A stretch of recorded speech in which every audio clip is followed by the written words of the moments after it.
100-ზე მეტი დღე გავიდა მას შემდეგ, რაც კობახიძემ ფასებთან ბრძოლა დაანონსა. ჩვენ ტრადიციულად ისევ მოვედით მაღაზიაში, რომ შეგვემოწმინა ფასები, თუმცა ამჯერად შიგნით გადაღებაზე უარი გვითხრეს და რადგანაც პრობლემები მენეჯერს შეექმნებოდა, მე შიგნიდან ფასებს ვერ შემოგთავაზებთ. უბრალოდ შეგიძლიათ სიტყვაზე მენდოთ და ასევე ჩემს სიტყვებს საქსტატის სტატისტიკით გავამყარებ.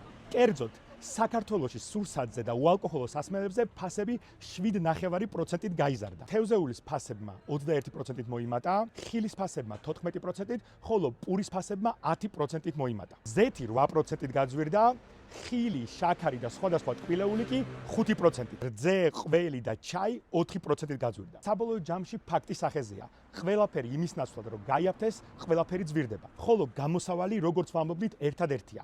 პირველი უნდა გაუქმდეს დამატებითი ღირებულების გადასახადი პირველად პროდუქტებზე და ასევე წამლებზეც და უნდა გაუქმდეს აქციზი ბენზინზე. მხოლოდ ეს არის სწორი ეკონომიკური პოლიტიკა, რომელიც რეალურად შეამცირებს ფასებს.